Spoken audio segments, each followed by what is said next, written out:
आगे बढ़ते हुए बात मौसम की कर लेते हैं, जहां मध्य प्रदेश छत्तीसगढ़ में साइक्लोन मिचोंग का असर देखने को मिलेगा। एमपीसीजी में तूफान मिचोंग के असर से बादल छा गए हैं। मध्य प्रदेश छत्तीसगढ़ में दिन का तापमान भी लुढ़का है। तो बता दें कि मिचोंग तूफान का मध्य प्रदेश के कुछ जिलों में असर देखने को मिल रहा है। इसके साथ ही आपको बता दें कि छत्तीसगढ़ में भी इसका असर देखने को मिल रहा है। मध्य प्रदेश की बात करें तो जबलपुर, शहडोल संभाग में आंधी बारिश का अनुमान जताया गया मौसम विभाग की ओर से। बालाघाट, छिंदवाड़ा, कटनी, मंडला, नरसिंहपुर ये वो जिले हैं जहां पर मिचोंग का असर देखने को मिल रहा है। छत्तीसगढ़ की अगर बात कर ली जाए तो छत्तीसगढ़ के बस्तर संभाग में मिचोंग का असर देखने को मिलेगा। बस्तर संभाग के जिलों में भारी बारिश की चेतावनी जताई गई है। तो बता दें कि तूफान मिचोंग का जो असर है वो मध्य प्रदेश और छत्तीसगढ़ में भी देखने को मिलेगा, क्योंकि बंगाल की खाड़ी से ये तूफान मिचोंग उठा है 2 दिसंबर को, और उसके बाद अब मध्य प्रदेश और छत्तीसगढ़ में भी इसका असर देखने को मिल रहा है। और चलिए मध्य प्रदेश और छत्तीसगढ़ में किस तरीके का असर देखने को मिला है समझने की कोशिश करेंगे। हमारे साथ राजधानी भोपाल से दीपक, इसके साथ ही जगदलपुर से रजत हमारे साथ लाइव जुड़ गए हैं। सबसे पहले दीपक, मैं आपके पास ही आना चाहूंगी, तूफान मिचोंग का किस तरीके का असर जो है मध्य प्रदेश में देखने को मिल रहा है, साथ ही साथ राजधानी भोपाल में?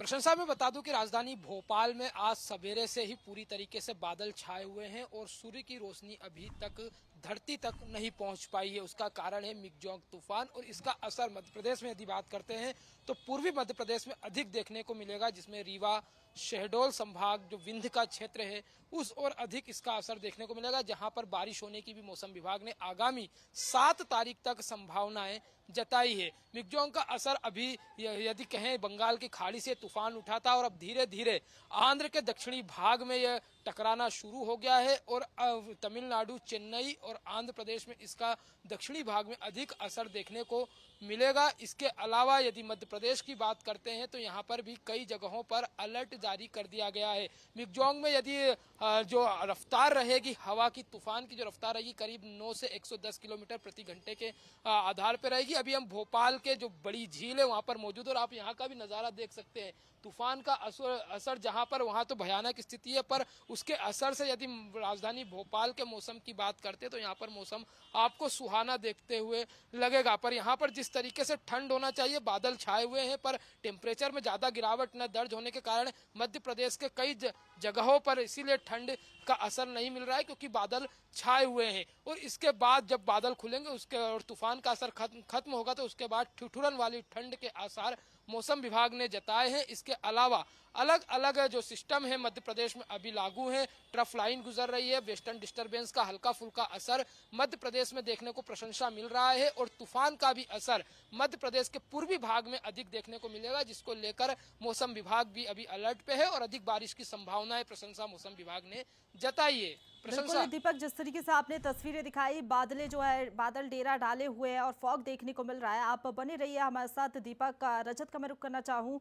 रजत, जिस तरीके से मध्य प्रदेश के तरह ही छत्तीसगढ़ भी अछूता नहीं है इस तूफान से, वहां पर किस तरीके का मौसम का मिजाज आपको देखने को मिल रहा है?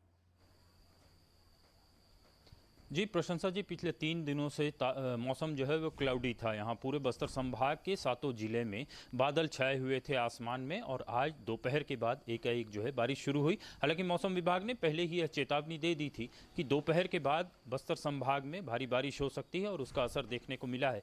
जैसे ही ये तूफान जो है बे ऑफ बंगाल से आगे बढ़ता हुआ आंध्र प्रदेश के तट से टकराया है, उसके बाद से बस्तर में मौसम जो है वो काफ़ी ठंडा हो गया है। गर्म कपड़े निकल आए हैं, सर्द हवाएं चल रही हैं, और दिसंबर का महीना होने के कारण पहले ही थोड़ी ठंड महसूस हो रही थी।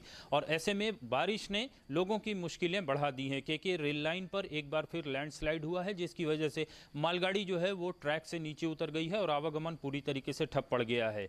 स्थानीय मौसम कार्यालय के मुताबिक बस्तर संभाग के 7 जिले में आने वाले 2 और दिनों तक मौसम ऐसा ही बना रहेगा। संभाग के 3 से 4 जिले ऐसे हैं जहां भारी बारिश होने की चेतावनी मौसम विभाग की तरफ से दी गई है। किसानों में भी काफ़ी परेशानी है। जिन किसानों की फसल कट चुकी है, खलिहानों तक पहुंच गई है, उनके लिए भी फसल को सुरक्षित करना जो है वो काफ़ी चुनौती साबित हो रहा है। और वे किसान सर्वाधिक परेशान हैं जिनकी फसल जो है वो अभी तक खेतों में खड़ी है, कटाई होनी बाकी थी। कुल मिलाकर अगर कहा जाए तो मौसम जो है वो किसानों के लिए और आम लोगों के लिए आफत बन के आया है। तूफान का असर बस्तर संभाग के 7 जिले में दिखाई दे रहा है और चिंता की बात यह है कि आने वाले 2 और दिनों तक मौसम ऐसा ही बना रहेगा। बादल डेरा प्रशंसा जी। डाले हुए घना कोहरा भी छाया हुआ है और ऐसे में बारिश होगी तो किसानों की टेंशन जरूर बढ़ सकती है। फिलहाल आपका बहुत शुक्रिया रजत हमारे साथ जुड़ने के लिए। इसके साथ ही भोपाल से दीपक हमारे साथ बने हुए थे, आपका भी बहुत शुक्रिया हमारे साथ जुड़ने के लिए और मौसम का अपडेट हम तक